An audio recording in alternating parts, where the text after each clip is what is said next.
kwak Maimu nangdi udaba yang kuireda nangai kadai chalure itaw nangi wata dudi bit kaloiti he kedorga sibo aidi nang uda kuire na chumna sum hangmani sidabu kari bit tekninga lege yam sengna harabada aise itaw dagi sel khara pugen lakpane atai matam dadi lakte sel puram dai khatang la ena itaw na wakhan khan gidra na bit tek pe wanida gara kwak Maimu adumaina khanma kaimta leite adunate nangai sungu udraga hogina sel da ka leire sina kaigino itaw oise yubi khara thage tawne ado yubi pambi do lainaba sel amta leitraba adugine itaw dagi sel khara puge tawne hoi kasu kaideda umangda leminariba akhoi masel mateng pangnadana kanana pangaktorige itawna darkar leiba senfamdo kayana habiro ai dum pijege yam nunga je itaw sel lom da khatang da la ena adumaina lana di khanbi ganu goitaw dawdi ya he itaw umai bina sel hek puge habaga satlong pithore ado yubi leinaba sel su leirabnina hojikti tenawagi manak tong chatlaga yubi leiruba haibuduni mamal khara hongna piradi phanida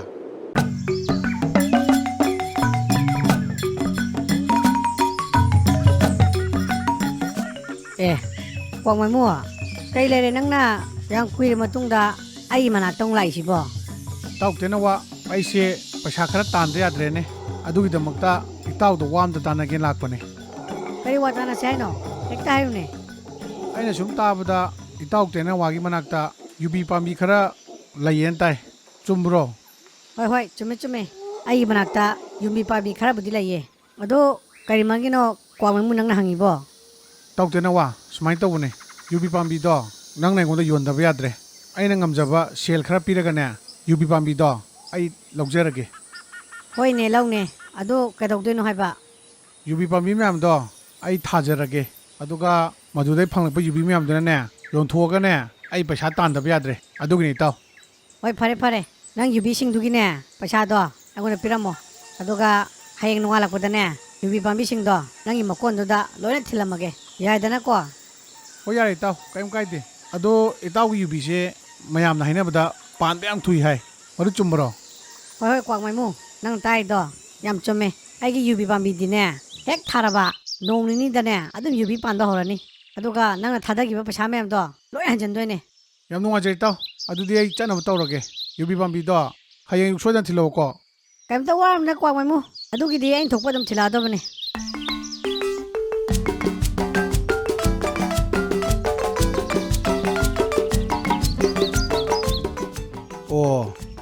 ai yubi pambi singse thindi thile dana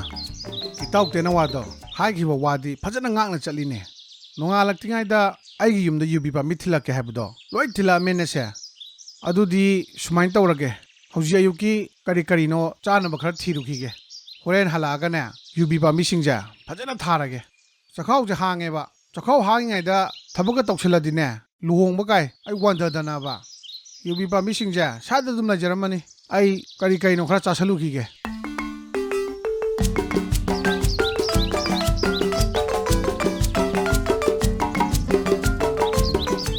masaya ayuktagi tharakpani hojikti phajana loirese yengbada kyada nuaikraba thabakse isana tawjabani na isingsu chaiba loire harsu loina hape hojikti chaurpa ngaiba aduni hoida khangsu khangora yam thun chaurakani yubi duna gangan palak tu jano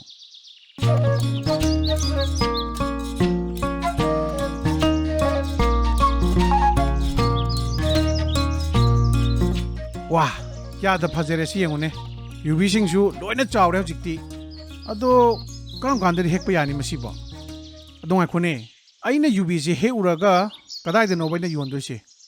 yonphamsu thidrine iba hoida yubi dam phajabsibu lainaba adum lakchani wangang dana kanade yubi singse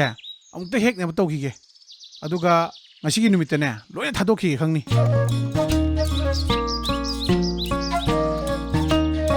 kari tawrage me kwak Maimu nangbo matha dum chale me duna nate nangi yubi se dam chawna pale na wakhan nungai gadra haraga kaino bana mai tormi do as kalia aigi yubi sibudi yam chawrebo kanada yondoina khangdrene adugini aina matha chale mise Ish, adugi oire, nang matha sai side. Adugi di kem khalunu he. Nangi yubi ma'am se. Aina loy lauradi yar ba natro.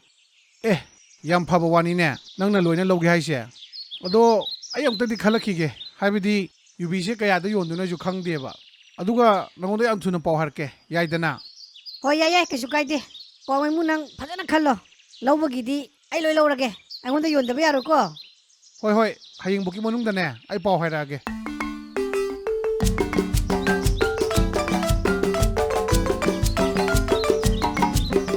ꯀ꯭ꯋꯥꯛ ꯃꯥꯏꯃꯨ ꯀꯔꯤ ꯑꯔꯨꯕ ꯋꯥꯅꯣꯕ ꯅꯪꯅ ꯌꯥꯝ ꯊꯨꯅ ꯂꯥꯛꯑꯣ ꯍꯥꯏꯗꯣ ꯏꯇꯥꯎ ꯑꯩꯒꯤ ꯌꯨꯕꯤ ꯃꯌꯥꯝꯗꯣ ꯂꯣꯏꯅ ꯆꯥꯎꯔꯦ ꯅꯪ ꯎꯔꯕ ꯅꯠꯇ꯭ꯔꯥ ꯎꯔꯦ ꯀꯩꯗꯧꯔꯒꯦ ꯑꯩ ꯍꯧꯖꯤꯛꯇꯁꯨ ꯄꯥꯏꯔ ꯂꯥꯛꯄꯗ ꯎꯔꯛꯑꯦ ꯑꯗꯣ ꯅꯪ ꯌꯨꯕꯤꯗꯣ ꯀꯩꯗꯧꯔꯦ ꯍꯥꯏꯕꯅꯣ ꯏꯇꯥꯎ ꯑꯩꯒꯤ ꯌꯨꯕꯤꯗꯣ ꯅꯍꯥꯟꯈꯩꯗꯤ ꯀꯗꯥꯏꯗ ꯌꯣꯟꯊꯣꯛꯁꯤꯒꯦꯅ ꯈꯜꯂꯝꯕꯅꯦ ꯍꯧꯖꯤꯛꯇꯤ ꯂꯩꯕꯤꯅꯕ ꯃꯤ ꯂꯥꯛꯑꯦ ꯑꯗꯨꯗꯤ ꯌꯥꯝ ꯅꯨꯡꯉꯥꯏꯕ ꯄꯥꯎꯅꯤ ꯀꯩꯅꯣ ꯑꯗꯨ ꯅꯪ ꯀꯩꯗ ꯃꯊꯥ ꯁꯥꯅꯤꯡꯉꯥꯏ ꯂꯩꯒꯦ ꯏꯇꯥꯎ ꯂꯩꯒꯦ ꯂꯥꯛꯏꯕ ꯎꯆꯦꯛꯇꯣ ꯀꯥꯂꯤꯌꯥꯅꯦ ꯃꯗꯨꯒꯤ ꯀ꯭ꯋꯥꯛꯇꯣ ꯑꯩ ꯌꯥꯝ ꯊꯥꯖꯗꯦ ꯄꯨꯔꯥ ꯈꯗ꯭ꯔꯛ ꯃꯗ꯭ꯔꯛꯀꯤ ꯎꯆꯦꯛꯅꯦꯕ ꯍꯣꯏꯅꯦ ꯅꯪ ꯍꯥꯏꯗꯣ ꯆꯨꯝꯃꯤꯅꯦ ꯃꯥꯅꯕꯨ ꯂꯩꯒꯦ ꯂꯥꯛꯏꯗꯣ ꯀꯩꯅꯣꯝꯁꯨ ꯇꯧꯔꯛꯀꯅꯤ ꯑꯗꯨ ꯅꯪ ꯀꯩꯕꯨ ꯍꯥꯏꯈ꯭ꯔꯒꯦ ꯍꯣꯏ ꯅꯪ ꯂꯩꯕꯨꯗꯤ ꯂꯩꯌꯣ ꯑꯗꯣ ꯑꯩ ꯑꯃꯨꯛꯇꯪ ꯈꯜꯂꯛꯈꯤꯒꯦꯗꯤ ꯍꯥꯏꯈꯤꯕꯅꯦ ꯑꯗꯣ ꯏꯇꯥꯎ ꯀꯃꯥꯏꯅ ꯇꯧꯁꯤꯒꯦ ꯃꯥꯅꯗꯤ ꯂꯣꯏ ꯂꯩꯒꯦ ꯍꯥꯏꯅ ꯌꯨꯕꯤꯗꯣ ꯀ꯭ꯋꯥꯛ ꯃꯥꯏꯃꯨ ꯅꯪ ꯁꯨꯃꯥꯏꯅ ꯇꯧꯔꯣ ꯅꯪꯒꯤ ꯌꯨꯕꯤꯗꯣ ꯂꯣꯏꯅꯃꯛꯇꯤ ꯌꯣꯟꯊꯣꯛꯎꯒꯅꯨ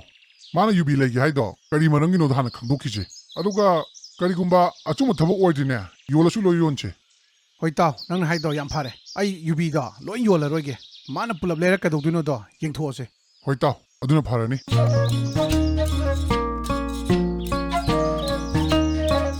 Kwa maimu, nang ngarang khanni do khallabo. Ai nang yubi do. Loi laurage laabani ko. Nang aingonda pidaba yaro ko.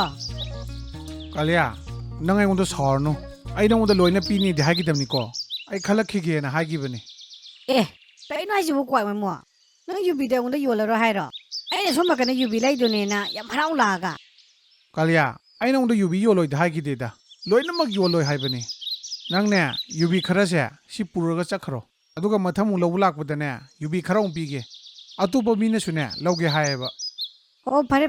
Nang na loi piningdrabnina karidi upai lei. Nang na piba khara do lawbo tabnine. Si kaise ai purage. Ado ai amu yam thuna lawbo laki ko. ꯍꯣꯏ ꯀꯥꯂꯤꯌꯥ ꯂꯥꯛꯑꯣ ꯂꯥꯛꯑꯣ ꯑꯩꯅ ꯑꯉꯝꯕꯗꯣ ꯑꯗꯨꯈꯩꯗꯤ ꯄꯤꯔꯒꯦ Kaya nungare se. Puk phaba se kaita kanadabneba. Akoi umangsida kwai puk phaba se kwak maimu ne na mayam loi hainabado. Phare dana ujikte. Aina apangba sireba. Mana wana thajarakpa yubi singdo aida hong lauraga hojik tang lo yodhoke khangneba. Akoi umangi sao se se maro lama hek to kwak maimu. Phare dana ujikte. Aina apangba sirameba.